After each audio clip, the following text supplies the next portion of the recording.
Play at Novibet.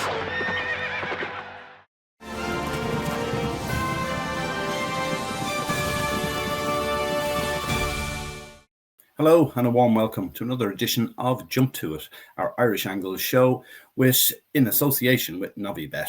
As usual, I've Emma Nagle, Johnny Ward with me here, and we've only got 2 weeks now to Cheltenham, so it's all getting very exciting. Emma, Johnny, I hope you both had a good week in the last week.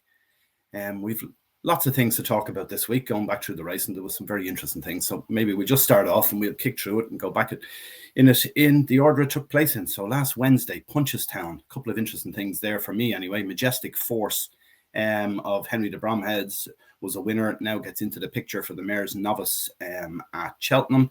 And Gala was beaten, well beaten again, actually, by Hispanic Moon, another de Bromhead horse. Henry de Bromhead had a very good week. Emma, what did you make of that Gala particularly?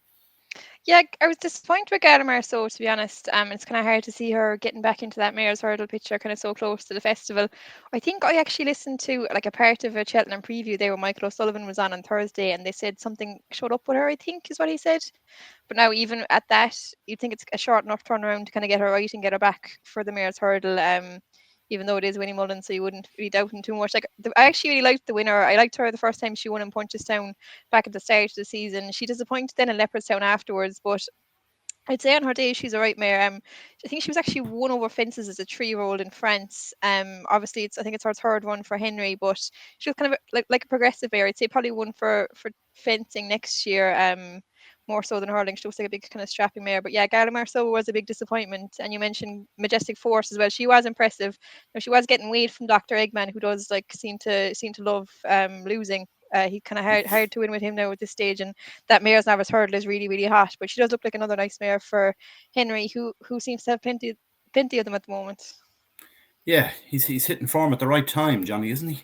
Henry de Bromhead, he seems to do this each of the last couple of years. He's done the same.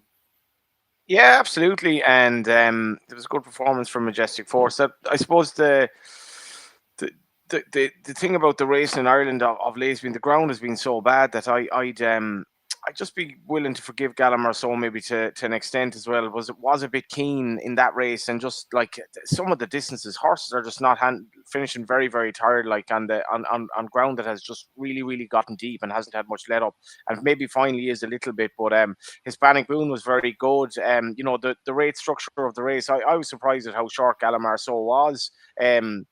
Looking back here, she was 10-7, and the winner was she was 11-7. The winner was 10 stone 12, given £9 as well. Good performance, and yeah, Majestic Force was very good. Like I kind of don't know how good Mr. Eggman is, but Majestic Force won readily, and I thought it was a good ride as well from Rachel. And yeah, Henry de Bromhead certainly hitting form at the right time. Yeah, we move on to Thurles Thursday. Marsh Wren, that was a nice bit of placing, wasn't it? Stuart Edmonds and Kieran Gettings, who's originally from Tinnahealy in Wicklow. He went over to England at the age of 16, his first winner in Ireland when the horse won. He said one interesting thing about Marsh Wren, I thought, was about the performance. He said, the fences are stiffer in Ireland. I would have thought Thurles had about the easiest fences we have in the country. They're like little mini hurdles. Anyway, the other one there, of course, in Thurles was Staffordshire Knot, which is a Colwood dispersal horse. Gigginstown paid $510,000 for that recent sale, and it got beat. What about that, Emma? Money well spent? Yeah, I suppose Lucky Hill isn't a bad horse, in fairness, who beat him. Maybe he was odds on favour Staffordshire. Maybe that was kind of influenced by the price he cost. He does look kind of expensive now on the back of that, though, to be fair. But there was some good performances in Thurles. Like you said, I thought the English runner coming over was kind of the highlight of the day there. I thought it was just great placing, and it's not something we see happen too often at the big meetings. Never mind kind of a quiet Thursday in Thurles, you don't see them coming over, and she did it well, and it was great to see Kieran Gettings getting that winner in Ireland. I don't know, has he ridden in Ireland before? I presume he might have had a couple of rides, but it was nice for kind of a Wicklow lad to come over and get his first winner after being fairly successful over in the UK. And I thought Rushmount as well was probably another good enough performance from there, kind of boost that Lecky Watson form coming up to the Albert Bartlett, and kind of won that I was really impressed by was actually the ride of Tony Quayle on Small Craft Warning in the ladies handicap hurdle. I think we kind of mentioned briefly last week, you mentioned about lady riders being underrated. I haven't really seen Tony ride a whole pile, to be honest, but yeah, after seeing her there, I'd say she definitely want to keep on side for any of those lady races in particular, or any amateur rider race. She looks really, really strong. Great stuff, yeah. Johnny, what did you make of Thurles? A good placing by Stuart Edmonds, wasn't it? Yeah, I kind of fancied that horse actually, just on the basis that I was worried that the favourite in the race just mightn't be entirely in love with that ground, Harmonia Maker. When she was touched off at Limerick at Christmas, she sort of seemed to struggle on it. Then she was better the last day, but that wasn't quite the same test as this. And I thought the ride was very good on the winner. Very good forms actually. It was a great race to watch though, because Low Ella came there under Sean Flanagan, was having a great run for Gavin Cromwell. Marsh Rinn coming over was real interesting placing, and I just felt maybe that if she got into a rhythm she'd be able to hold on, but she came over to win a pot of 18 grand. And I don't know if Willie had really entered in the race, but it wasn't actually a great purse for a listed race.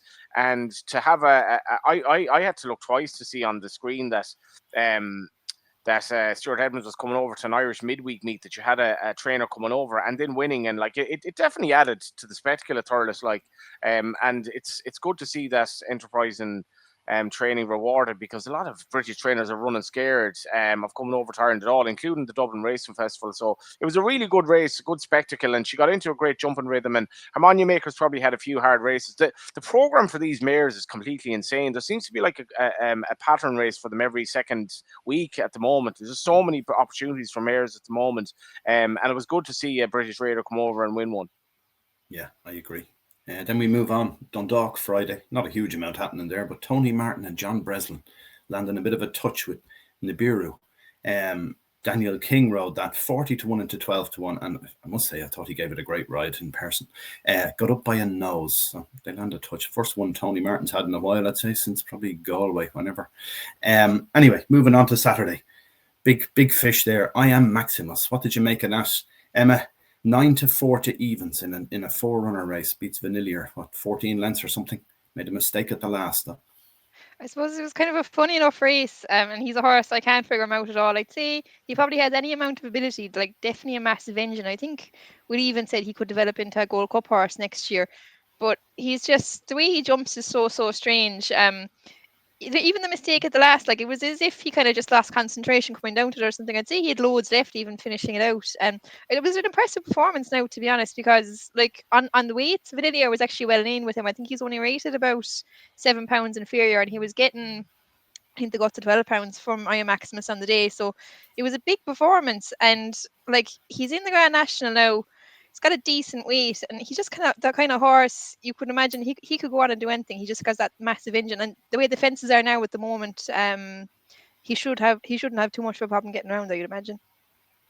Well, here's a question for you, Johnny. Right, Willie Mullins, regarded as probably the greatest trainer we've ever seen, certainly in the national hunts sphere, anyway.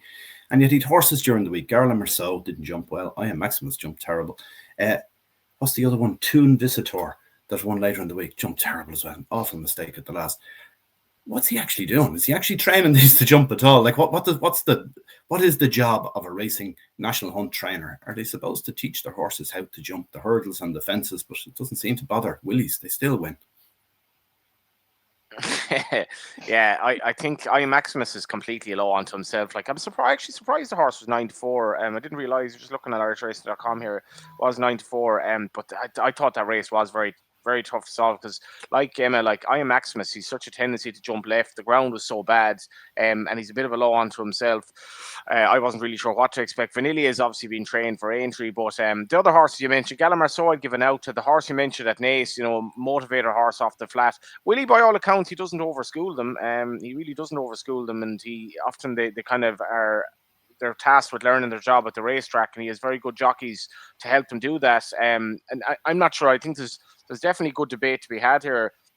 If you sat 4 trainers around the room, 4 top trainers, say Gavin Cromwell, Henry de Bromhead, Gordon Elliott, and Willie Mullins say, "What do you do in terms of your schooling?" Because Henry de Bromhead has a loose schooling routine in indoor down in County Waterford, where his horses more or less go into the ring on their own and jump the obstacles in front of them and absolutely love it and are extensively schooled. Willie doesn't do that at all, as far as I know.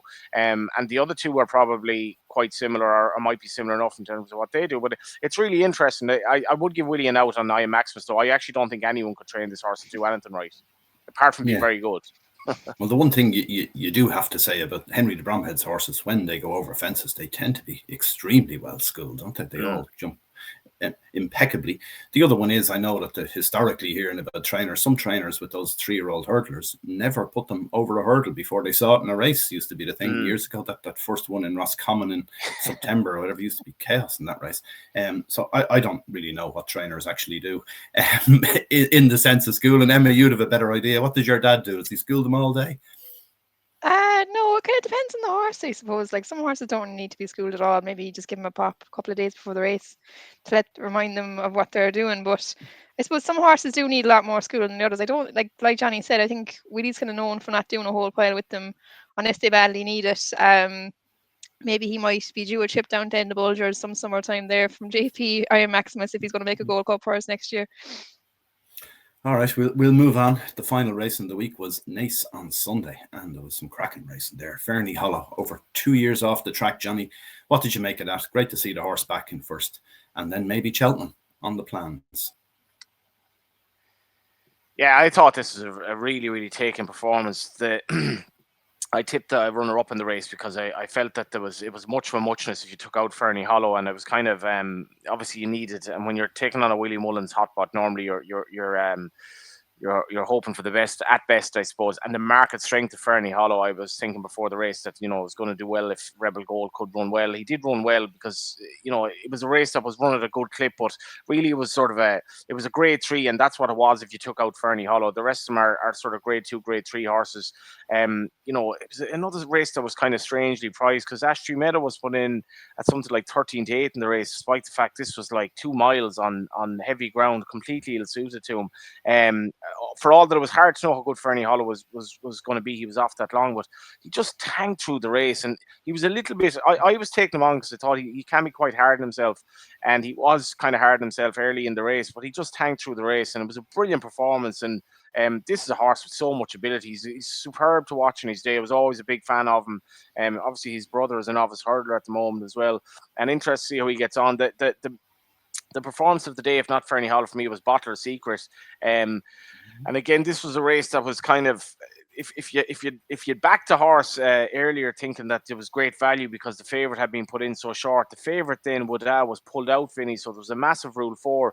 But I did an interview for the Irish Fields Cheltenham magazine with Gavin Cromwell a couple of weeks ago, and he's very, very keen on this horse. He really, really liked him, and it was just a question of getting him out. And it was funny watching the race because I was thinking down the back straight, I don't think this horse is really travelling.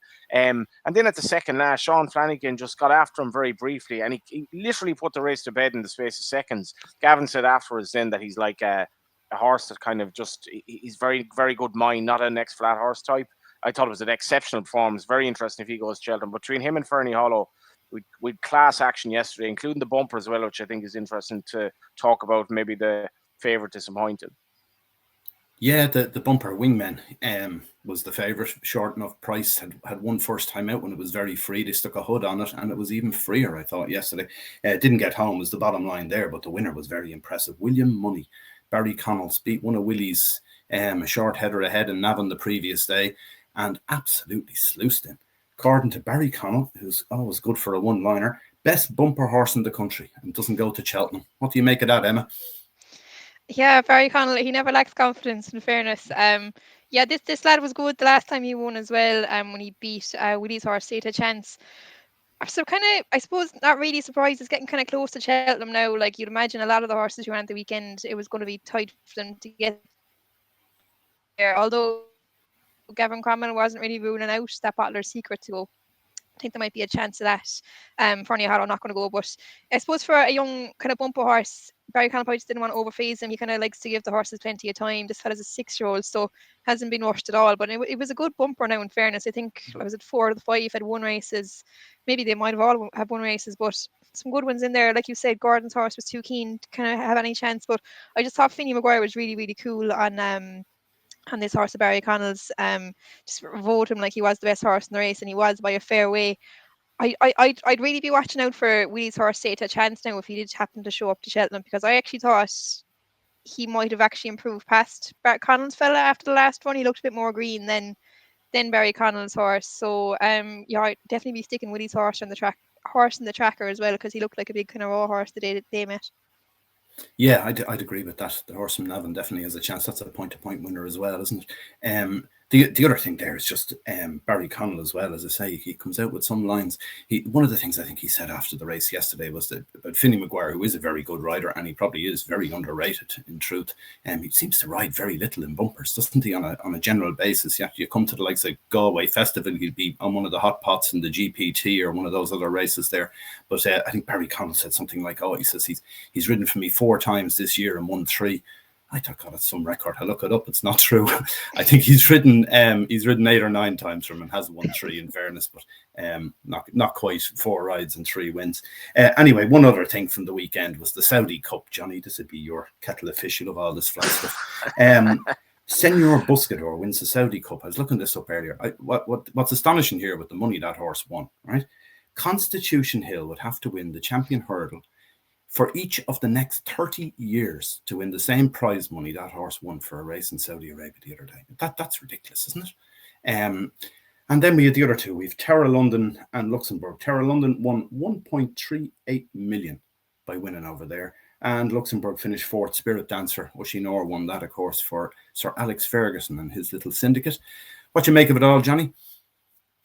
Yeah, I didn't watch any of it, to be honest with you.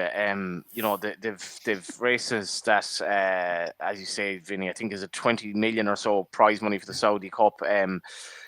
Like I always find this weird in racing. Like there is literally like when the World Cup is on in Qatar or the Live Golf or whatever it is, like there's so much like scrutiny of it in other sports, and in racing, like there literally isn't a conversation about should we be sending horses over to Saudi Arabia to take Saudi money basically off the government with its very, very questionable human rights record and all of that. Now, I'm not saying like if I owned a horse, I don't think it's necessarily black and white what you do here, but there isn't even a debate in racing. There's no chat whatsoever about is it justified to send horses over to Saudi Arabia and all of that. So I to be honest, I wasn't watching it on Saturday. Racing in the Middle East doesn't really do it for me, full stop. But like, you know, I don't get much satisfaction from watching racing in Saudi Arabia. Saudi Arabia has made all its money basically from oil. Oil is utterly destroying the world, and here we are having 20 million for a horse race when there's so much wrong in the Middle East at the moment as well.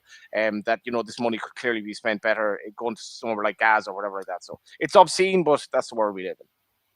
Well, horse racing has a tendency to be involved in a lot of obscene things, hasn't it? The other one that got me, I wrote a blog about it this morning, but I wasn't really going to go into it in this discussion, but affordability checks in the UK.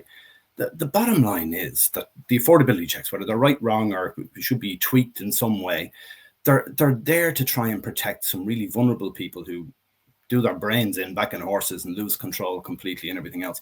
But yet horse racing as a sport doesn't want that to happen. They want them to keep gambling, because the more they gamble, the more horse racing gets in revenue. And that it's a crazy situation. It's like as you say, the Saudi situation where the sports washing or whatever. Horse racing turns a blind eye to all of these things because all it wants is money. That's the end of it. So, Vinny, you're saying that, and I'm not disagreeing here, you're saying that racing would prefer to have people doing their brains because it would be better for the sport in terms of funding, despite obviously the ethics of that. I think so. That's my bottom line on it, because what is the government in the UK trying to do here? They may be doing it with a bit of a sledgehammer to crack a nut idea, but the bottom line is they're trying to somehow change the legislation to protect vulnerable people who do. And we know there are people who have real problems with gambling. We've seen it all here. You've seen all the headline stories of people who've, lost houses, lost families, lost everything because of it. And horse racing as a sport should be trying to protect those people as much as the government is. But instead they want, oh no, don't be putting affordability checks on these people betting. Don't be making it any harder for them to bet. Let them bet away, because if you don't, we're going to lose, as they say, up to 50 million in revenue. They reckon that they'll lose. I don't see that as being ethical, to be honest with you. It's a fascinating debate. I can see certainly the two sides to it, because I would worry greatly about the racing structure in terms of how it's funded going forward. Like, if you look at the betting exchanges, the loss of turnover on racing in the last, say, as a 2 or 3 years is astronomical. Like, and I'm not sure what exactly is the reason for it, affordability checks. But like, Vinny, if you look at, even anecdotally now, you look at the exchange markets for the racing, you can see the figures have changed in terms of the money to back, money to lay. And I think it's down roughly. It's roughly been cut in half in the last few years. And then on the side of like the conventional bookmakers, racing's share of the pie is probably getting smaller and smaller. And now in Ireland, obviously, the FAI is looking for an added percent to be added to the betting tax to support other sports. So racing's funding in terms of a going concern for me would be, I'd be really, really worried about this. But like, if you have a Racing Post campaign, the Racing Post has been influential in the campaign, and that's fair enough. But the Racing Post, like, it derives revenue from the betting on the website. So obviously it's crucial to the Racing Post as well, that it can sustain itself going forward. But I do feel that racing, in terms of people betting on it, like, and the affordability checks, it is coming to bite. Anecdotally, what I'm hearing from England is that people are very worried. So we definitely should be worried about this. Yeah, or find a different model. Look, they're making it sound catastrophic that, oh my God, if these affordability checks come in, racing, it's the end of racing. They're talking about 1 in every 7 stable staff losing their jobs. I don't see that. Personally, I don't, I have to say. I think the other thing is that one side of this, okay, there's different ways that the industry earns money out of betting operators, but one of them is through sponsorship. I don't think the sponsorship will go down at all because of this. Personally, I think that the bookmakers themselves, these online operators, they realize that horse racing is like the gateway drug to the bigger stuff, the slots in the casino. They know that they can see that across all their different outlets, that the way it works is people tend to start backing on things like horse racing, and then they progress to these other ones. That seems to be the standard way it goes. So you can see it, that the amount of advertising money they spend, they're spending about, I think it's around, I'm trying to think of the numbers here now, but I think it's 80 million is spent by the British bookmakers on sponsorship of sports outside of the Premier League and football. Outside of football, they spend 80 million. The vast majority of that is on horse racing. They sponsor nearly every race at this stage, don't they? They're sponsoring jockeys and trainers and all the rest of it. So I can't see that stopping just because they lose a bit of revenue overall. But and on top of that, the turnover on horse racing is down, as you say. I think it was down 900 million in 2022 compared to 2021. So it is falling, the turnover on horse racing. But that's just the nature of it, is it?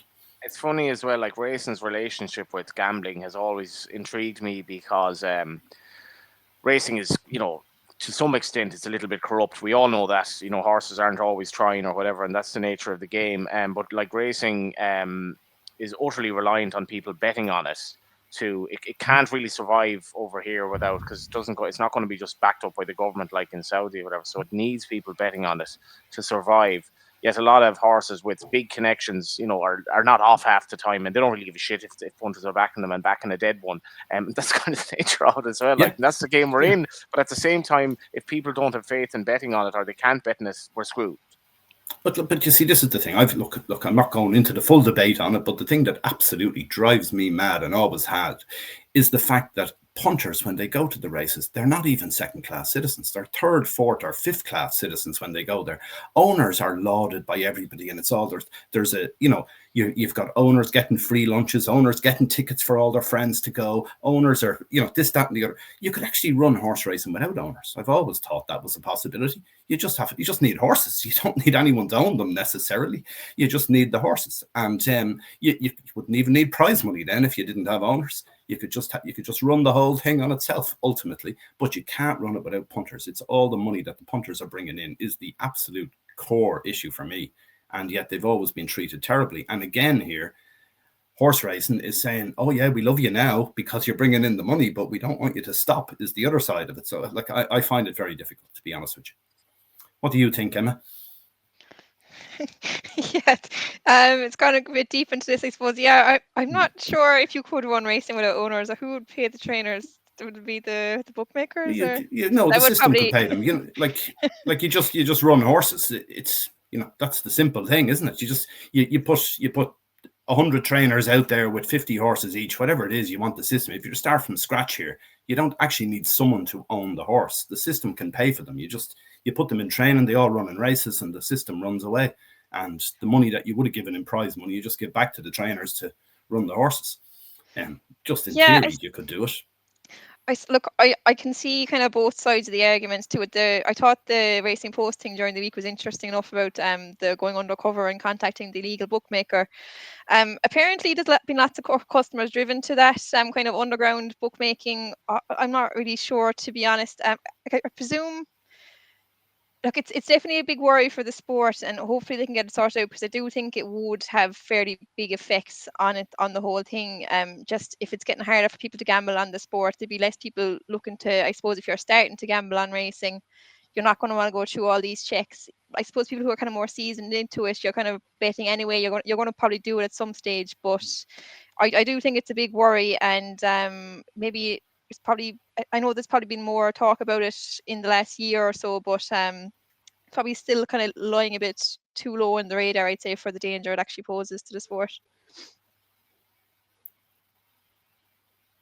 We'll know a lot more this week, because they're meeting in Westminster today, to have a discussion about it at least. So we'll see where it all ends up in a few weeks' time, no doubt. Lastly, horses to follow. Emma, what was the one that really took your fancy from the week? I suppose, look, there's loads of kind of high-profile ones you'd pick. I suppose, like the bumper horse yesterday was kind of the obvious one, but I'll give one that was actually beaten. I think one for the trackers, probably Pax. He ran in Punchestown on Wednesday. I think it was his third maiden hurdle run, and I'd say put him in the trackers for the handicaps, because he was fairly eye-catching. Even jumping the second last, he looked kind of well out of it, and he made up plenty of ground, kind of came back on the bridle quick enough. He was kind of a fast finishing fourth. And I'd say he probably has a handicap definitely in him. It'd be interesting to see what kind of mark he gets.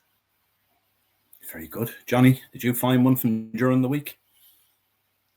Yeah, it's not really rocket science now, but just on the picture, I said this before the show. We might talk about it again, maybe coming up to Cheltenham. But like Paul Nichols is becoming a parody at this stage. Like Caliph de Burley, who they think is, I mean, again, maybe it's the same with Caldwell Potter. They think he could be a Gold Cup horse or whatever, but like he wins the Adonis, and like no sooner has he crossed the line and he's ruling Cheltenham out. It's like he might go to entry. Like Paul Nichols, like considering he actually had 2 winners at the meet last year, his indifference to Cheltenham is staggering to me for a trainer from that neck of the woods. Anyway, so Bottler Secret, if he's obviously a horse that could run in the Triumph, and this is going to be a tough one for Gavin Cromwell and Connections, because I know they like this horse a lot, but as you say, Vinny, we're 2 weeks away, so 2.5 weeks away on when Bottler Secret won, and he said after the race he didn't have him that long for some reason or another. He didn't get into it, but he said he didn't have him that long. Like if you look at his ephemeral flat career, this horse has a lot going for him potentially as a hurdler. And if he doesn't go to, I think it's an easy call if they don't go to Cheltenham, because I mean he's looked a bit green early on in the race at his hurdles, but I love the way this horse went about his business. I just love the way he's saving himself. And Ruby Wall spoke about afterwards, racing a bit behind the bridle.